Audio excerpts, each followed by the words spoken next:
Already in Karnataka, more than 25 lakh Bangladeshis they are living here. Karnataka government misusing their power. They are inviting all fake identity holders. Additionally, they are putting in the voter list the fake voters. In Karnataka, Election Commission directed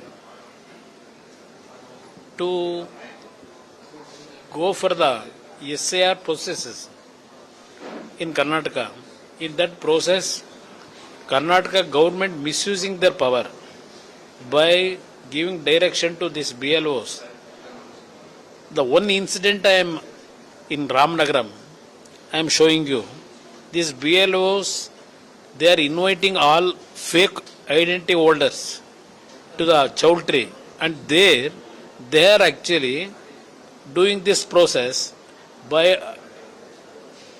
additionally they are putting in the voter list the fake voters. Already in Karnataka, more than 25 lakh Bangladeshis they are living here.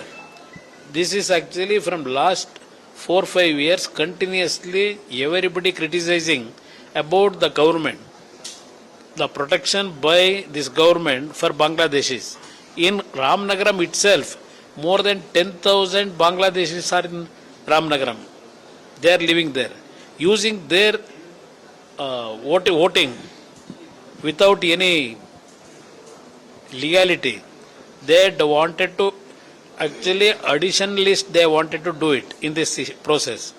I request Honorable Chief Election Commissioner to look into it, take strict action against those people who are involved in this. Sir, only Ramnagar and other area also. No, I think this is the only example I am giving. What our workers today they photographed and they have sent it. Same thing it is happening on the insistence of our Chief Minister here. He is the main root cause here. This Chief Minister, throughout his life, illegally he succeeded in these political activities. Sir, in another said, CM said, go and participate there, sir, regarding the guarantee schemes also. No, he is present Chief Minister pressurizing the voters. If you are not going to do your SAR issue to take care about your putting your name in the list, if you are not going to involve in this, we are going to stop all guarantee schemes, all those things is blackmailing the voters.